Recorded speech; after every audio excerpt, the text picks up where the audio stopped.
Всем привет, вы на канале Польза.нет, меня зовут Саня, здесь только быстрые обзоры и долгие стримы. И сегодня вход стандартно для смартфона ведется на, собственно, смартфон. Максимум 4К 30 FPS, это Honor 50. У меня черная расцветка, без вот этих вот безумных надписей, от которых все хлопали в ладошки и кричали, как круто, я это дело не разделяю. Логично, что вы, скорее всего, этот смартфон будете носить в чехле. На данный момент основные плюшки из него я сразу скажу. Первое, на него упал ценник, несмотря на то, что доллар вырос. Второе, его практически везде можно купить. Третье, Google сервисы за 4 месяца, что его продавали, не отвалились. Его допилили. Там все еще не особо удобный интерфейс для съемки. Мне не особо нравятся многие его штуки, но 120 Гц экран, в каком-то смысле водопад. И в целом более чем достойный девайс. Я считаю, что внимание он как минимум вашего достоин. Не забываем подписываться на канал с колоколом, подписываться на телеграм-канал взаимопомощи. Там уже 7500 человек и 2000 стабильно активно. 40 с лишним тысяч человек, конкретно 42 тысячи в телеграм-канале скидок. Сегодня какой-то лютый ценопад на Redmi Note 11 Pro 5G. В каком смысле ценопад? Сначала там был купон 20, потом 30, теперь 40 долларов и еще и промокод на 10. Люди не покупают, потому что не знают, что на Киви покупать дешевле через Киви. Через Киви сегодня курс 86, на Али курс 121 у доллара. Понимаете, в чем разница? Так что, если вам интересны подобные девайсы, не забываем писать в комментах, на что еще интересно вам, чтобы я сделал обзор. Покупаю, рассказываю, смотрим. Сегодня мы с вами будем обозревать один из смартфонов от бренда Huawei, а конкретно Honor 50. Понятно, что Honor это уже не Huawei, но мы все прекрасно понимаем. Чем этот телефон отличается от того же Huawei Nova 9? В первую очередь тем, что они даже физически разные. И когда я купил для Honor 50 чехол, а я для него уже купил, точнее я покупал для Nova 9, мне сказали, что он такой же физически по размерам, как и Honor 50. Это не так. Не забываем, кстати, подписываться на канал с колоколом и обязательно на телеграм-канал взаимопомощи. Там я чуть-чуть другой контент выкладываю, возможно, кому-то понравится. Что у меня на руках? Это 6128, покупал я его на Тмоле, поддержка 5G на борту. Все остальные плюшки мы с вами будем оговаривать, разумеется, в обзоре. Упаковка хороша. Камеры стандартные для Huawei, стандартные для Huawei P50 Pro. Все в одном стиле. Здесь есть, получается, RST-шная версия для нашего рынка, глянцевый. Небольшой, я бы сказал, даже аккуратный. Я бы надеялся получить здесь чехол, чехла нет. Но хорошо, что есть защитная пленка, притом с довольно неплохим олеофобным покрытием. Если брать сам смартфон, я вижу сразу, что нет здесь мини-джека, здесь нет ИК-порта, и в принципе это а-ля флагман. Единственное, мне не нравится, как здесь вмонтировали USB-порт Type-C. Ну, окей. 66 Вт зарядка, кабель стандартный, плотный и довольно длинный. Не максимальной длины, конечно, но неплохо. Ключ для извлечения сим-карт. Вскрываем. Я уверен, что карту памяти сюда запихивать нельзя, потому что здесь это уже а-ля флагман, но от Honor. И две симки физически можно сюда запихать. Слот прорезинен. Если есть IP68, в чем я сильно сомневаюсь, буду топить. Если нет, топить не буду. Напоминаю, что последнее, что я топил, это Samsung S22 Ultra в Калининграде. Можете посмотреть обзор по ссылке в правом верхнем углу. Возможно, вам будет интересно. Телефон был интересный, но супер дорогой. Однозначно я его рекомендовать не могу. Взвешиваем. 177 граммов. Прилично. С одной стороны. С другой стороны, помним, что, допустим, тот же iPhone 13 Pro весит 205. То есть это довольно легкий смартфон Honor 50. 160 мм высота, ширина 73 мм. В толщину он с блоком камер 9,8 мм и 8,6 мм без блока камер. Это цвет, блеск, красота. Телефон мне нравится внешне уже. Насчет Google сервисов и всего остального все будет видно в процессе. Можно ли установить, есть ли какие-то ограничения. Смотрим. Розыгрыши море. Читаем описание, какие сейчас актуальны. Постоянно это, разумеется, 5 Mi Band 6 серии. Разыгрывается за лайк, подписку и комментарий к любому видео. Пока YouTube на нашей территории функционирует, розыгрыш актуален. Подписывайтесь с колоколом, перейдем же к смартфону. Полетели. Поставляется данный девайс в черной, зеленой, кристаллической и перламутровой расцветке. Тыльная часть выполнена из глянцевого стекла, рамки из пластика. Дизайн практически не отличается от других моделей производителя. В руке лежит удобно и не соскальзывает. но тыльная часть очень маркая, как и рамки. На корпусе расположена кнопка питания, качели регулировки громкости, разъем для зарядки USB Type-C, к сожалению, версии 2.0, микрофоны, динамики, основной разговорный. Звучание здесь моно, что является фейлом. Вдобавок оно не лучшее, что я слушал даже у моно. А для наушников есть аудиоэффекты Honor Histon, но мини-джека нет. Далее есть слот на 2 сим-карты, а вот карту памяти запихнуть туда нельзя. Что еще одно разочарование, потому что в Huawei P50 Pro, обзор на который вы можете посмотреть по ссылке в правом верхнем углу, фактически у реплики данного смартфона или наоборот этот смартфон реплика Huawei P50 Pro, эта возможность есть. Индикатора уведомлений тоже не завезли, мини-джека, повторяюсь, с ИК-портом нет. Защиты от влаги официально не заявляли, но салазки прорезинены, за что плюс. Сборка не лучшая, что я встречал. Во-первых, есть люфт у кнопок, во-вторых, есть места, куда постоянно забивается грязь. Но все не так мрачно, как кажется, материалы хорошие, что радует, и в принципе видал я и похуже, и дороже. Летим дальше. Смартфон оснащен дисплеем OLED на 6,57 дюйма с разрешением 2340 на 1080 точек Full HD+. Экран имеет закругленные края, и мое мнение по этому поводу вы уже знаете, что пусть это и не полный водопад, но все равно для игр не идеальный вариант. Соотношение сторон нестандартное 20 к 9, HDR10+ на борту, плотность пикселей почти идеальная 392 ppi,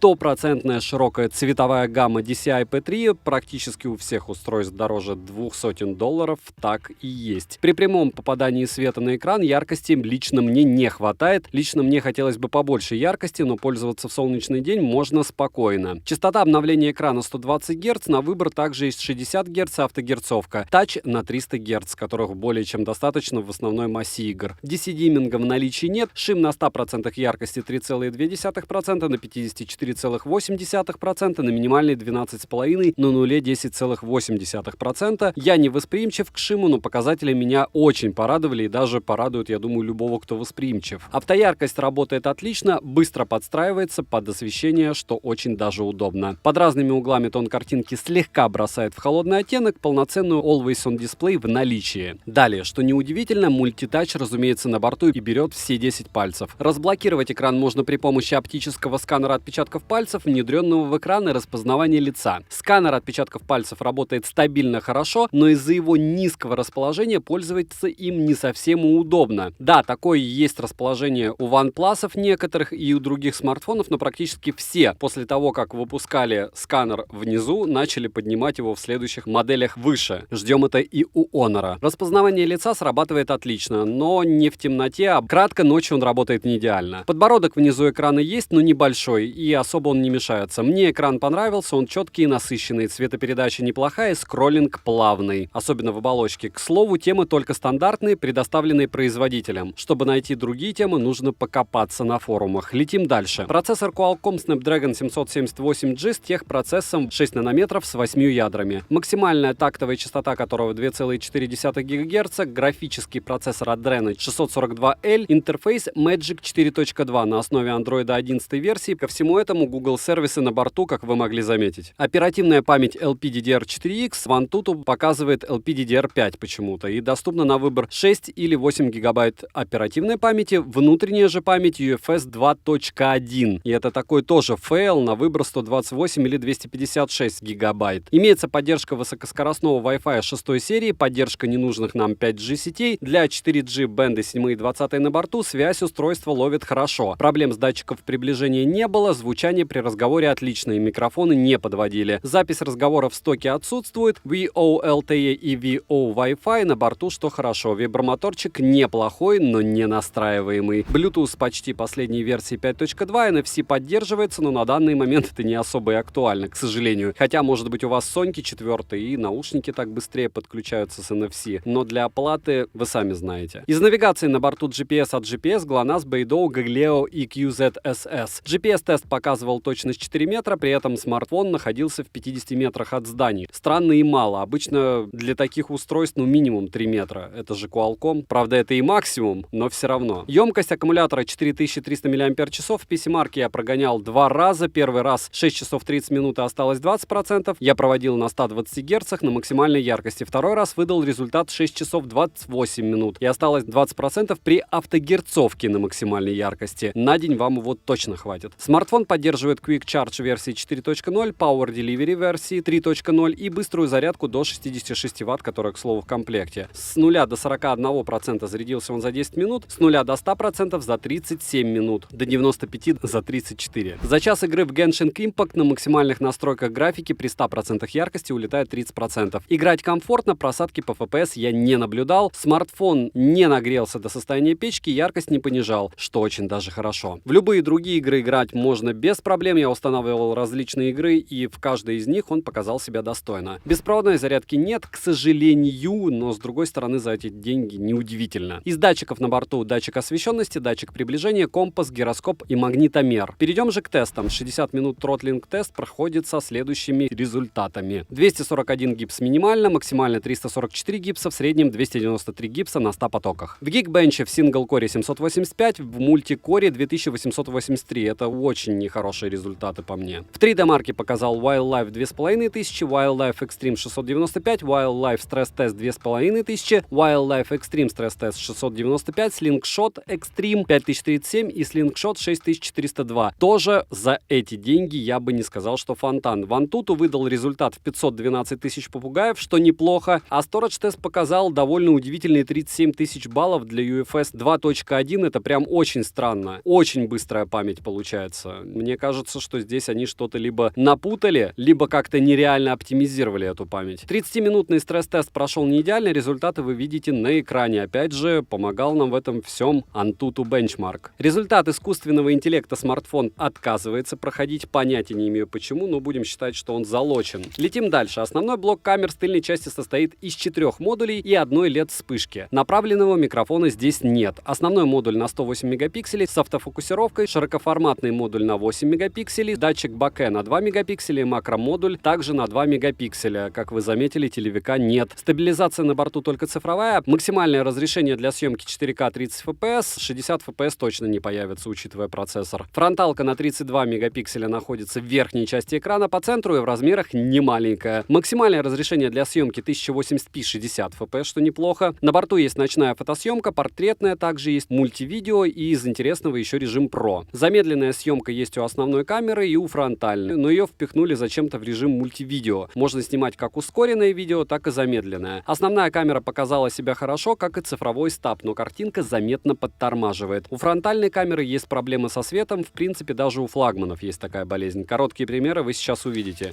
Съемка в спортзале против солнца, максимальное ограничение 10 минут, 4К 30 FPS, 60 FPS нельзя. На экране съемка подфризивает, то есть нужно будет смотреть, как все это дело снимается в записи, выглядит точнее на компьютере. X6 сказать, как снимает, пока невозможно, опять же, потому что здесь чуть-чуть он подтормаживает и вижу фриза.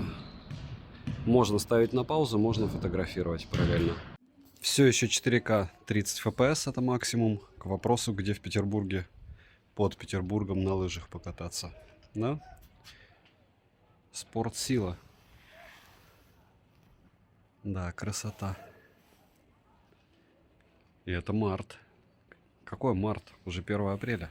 Фронталка максимум 1080p 60 FPS, 4К нет. Это шире, это X1 должно быть. Но на X1 руку нужно вытягивать вообще по полной. Разумеется, есть режим мультивидео, притом здесь в мультивидео можно менять в режиме реального времени, как все это будет выглядеть. Вообще получается задний вид, передний вид. В режиме онлайн во время записи вы можете менять, каким образом будет снимать вторая камера. Это все в стоке. И увеличивать до X5, как вы видите, на основную. Удобно. Можно менять в режиме реального времени одну из камер. Вот такой вид открывается из номера, в котором останавливался мой сын, чтобы играть в баскет здесь. Спортлагерь баскетбольный, Майк Баскетбол. Мини-реклама, но не реклама. Да, в Петербурге можно даже вот в такие места уезжать для того, чтобы радоваться жизни. Наверное, летом вообще прямо шикарно выходишь И тут у тебя озеро перед лицом. Надеюсь, это озеро. Лес. И люди бегают. Максимум, еще раз повторяюсь, X6. Национальный государственный университет Лесговта, тренировочный центр Кавголова. Да, против солнца фронталочка, сами видите. Притом здесь солнца не так и много, но оно отражается от снега, и поэтому камера не справляется. 4К 30 FPS, Муринский парк, максимум, еще раз повторяюсь, 10 минут съемки, и я никак не могу оставить уток в покое, вы уже понимаете, что целый год я за ними охочусь со смартфонами. X6. Мыло, шумы, но не такие шумы, как, допустим, в S22 Ultra, обзор на который вы можете посмотреть на канале. Сейчас чуть-чуть быстро, ближе подойду к пернатым друзьям, выгонять никого не буду. Вы послушайте, слышно ли их, понаблюдайте за войнами и в целом сможете оценить, насколько хороша картинка. И хотя пасмурно, в принципе, света хватает. Еще раз повторяю, что картинка на самом смартфоне очень сильно подфризивает. Притом я его, разумеется, обновил и несколько раз перезагрузил, но вот все еще такая же картина. Фронталка 1080p 60 fps, и я выхожу из лифта с изменением освещения. Вот так примерно, если говорить не громко, и снимать на фронталку будет снимать этот смартфон. Что бы еще хотелось отметить, что здесь есть шире, есть X1. На X1, еще раз повторяюсь, не очень удобно снимать. В ночное время сейчас включилась автоматически подсветка. И в целом смартфон неплохо снимает. Можно подсветку эту попробовать отключить. Нет, она отключилась. Вот так без подсветки он будет снимать фронталкой. Опять же повторяюсь, что это что-то среднее между смартфонами BBK, у которых вообще все мрачно у фронталок, и смартфонами от Samsung и iPhone, и Яблоко, которые великолепно снимают в 4К фронталками, и прям цвет, блеск, красота. Основная камера 4К 30 FPS, съемка ночью, около часа, Мурина. Все стандартно, стандартная картинка. По мне что-то плывет, что-то где-то подфризивает. Возможно, на большом экране все это будет выглядеть лучше. По факту не назову это прям суперская картинка. Возможно, что-то как-то не оптимизировано даже для ночи. Но если чуть-чуть медленнее вести, нет, фризит. Если вы на экране будете видеть то же самое, то ничего хорошего, конечно, в данной картинке нет.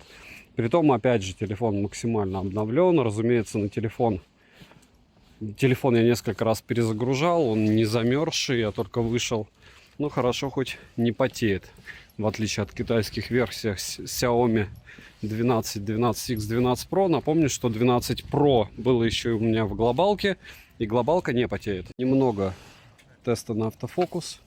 Опять же, здесь темно.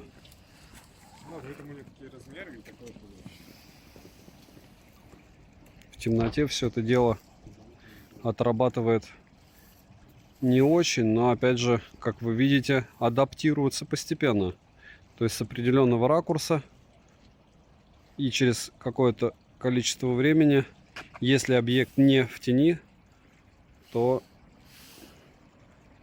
смартфон определяет его. Напоминаю, что сейчас данное условие, хотя оно абсолютно стандартно всегда для всех, не настолько простое, потому что сейчас отключены по каким-то неясным для меня причинам, может, экономия электричества, освещения. Немного еще ночных видео, 4К, основная камера, и я хочу отметить, что режим ночного фото получается у данного смартфона просто, по мне, на отлично. Один из лучших смартов в этом смысле, в этом направлении. Что бы еще хотелось отметить, что как фризило, так и фризит максимум, еще раз повторяюсь, X6 ночью в сложных условиях съемки снимает плохо. Пример съемки на ультраширик 1080p 60 fps на максимум. В 4К он снимать не может. Ну и вот сейчас в этой локации специально стою на месте, чтобы вы понимали, что смысл снимать на ультраширик ночью никакой. Нулевой, я бы сказал. Сейчас на основную камеру увидите. И это уже основная камера, 4К 30 fps. Ощущаете разницу с ультрашириком? Максимально неудобное переключение на ультраширик. И многие даже смогут, возможно, потеряться чуть-чуть в операционке, потому что неразумно. Они могли бы сделать так, чтобы смартфон автоматом менял разрешение, когда ты переходишь на ультраширик, а здесь надо заползать в настройки. Возможно, у вас как-то будет по-другому, возможно, у меня операционный глюк, но у меня это неудобно реализовано. Качество съемки в 4К 30 fps в этой локации, как вы видите, неплохое. Куда мы без мультивидео, правда? То есть одновременно снимаем на фронталку, на основную камеру. Приходится почему-то довольно высоко поднимать, хотя фронталка находится по центру. Это довольно удивительно и непривычно, я бы сказал. Следующий момент, который я бы хотел отметить, по какой-то неясной мне причине, здесь в автомате не включилось доп. Освещение для фронтальной камеры. Ну и черт с ним. Значит, оно так должно быть. В целом, ощущение от аппарата из разряда того, что я купил Huawei, они очень-очень друг на друга походят, и вау-эффекта у меня нет в первую очередь, потому что когда-то, еще в прошлом году, я купил Huawei P50 Pro, и все это является, по большому счету, клонами данного смартфона, плюс-минус, конечно же, обрезанными какими-то местами. Вот и все. Более чем достаточно. Вот сейчас вы видите меня, допустим, в левом верхнем углу. Могу опустить себя вниз, могу вправо, вверх уйти, расширить по размеру. Тоже есть возможности. Все это в режиме онлайн. По сложной локации, но все стандартно. Разрешение не особо радует, а фронталка не особо хорошо отрабатывает. Минусы: нет мини-джека, нет ИК-порта, нет возможности расширить память, не хватает яркости экрану. Также к минусам отнесу отсутствие 60 FPS на основном модуле при 4К. Материалы марки и дизайн просто копия копии, так сказать. Плюс к минусам я также отнесу отсутствие телевика и довольно длительное ожидание при создании фотографий. То есть, когда вы фотографируете, телефон реально иногда зависает по 5 секунд, особенно ночью. Цену можете посмотреть по ссылке в описании к видео. Если промокоды смотрите в моем телеграм-канале, также по ссылке в прикрепленном комментарии. Выгодно, напоминаю, покупать на Али через Киви. И это не реклама Киви, потому что вполне возможно она отвалится, и будем тогда по старинке платить рублями на Алиэкспрессе. По поводу распродаж и всего остального, вдруг на момент вашего просмотра появятся скидки, обязательно смотрите телеграм-канал со скидками, я туда закину промики. Учитывая, что сейчас нет порога, напоминаю, что до 1000 евро можно заказывать что угодно, никакого налога нет. Резюмировать я могу стандартно. В первую очередь я хочу отметить, что сенсор основной здесь на 108 мегапикселей, как я уже говорил, такой же, как у Xiaomi 11T Pro. И в каких-то условиях съемки этот аппарат у Xiaomi выигрывает. Я не собираюсь их сравнивать. Почему? Потому что Xiaomi-то в открытой продаже сейчас стоит просто космос. Этот телефон, еще раз повторяю, стал дешевле. Поэтому я однозначно могу его рекомендовать тем, кто хоть когда-то пользовался Honor или Huawei. Google сервисы здесь на борту, если нам их не обрубят, то цвет, блеск, красота, внешний вид Ctrl-C, Ctrl-V, Huawei P50 Pro, которая еще прошлым летом тестировал, он у меня все еще на руках. Вот у этого аппарата сравнивать какие-то видео возможности я не вижу смысла. Почему? Потому что здесь только цифровой стабилизатор. И он решает, конечно, потому что то, что OptoStab показывает у Xiaomi, оно на голову выше. По фотографиям плюс-минус. Если честно, аппарат однозначно в рублевом эквиваленте на нашем рынке денег своих стоит. Понятно, что его переоблизывали, и, возможно, у вас осталось какое-то ощущение, что пихали его нам в ноябре. Но в ноябре он, раз, стоил дороже, и два, он не был настолько актуален. Почему настолько? Потому что,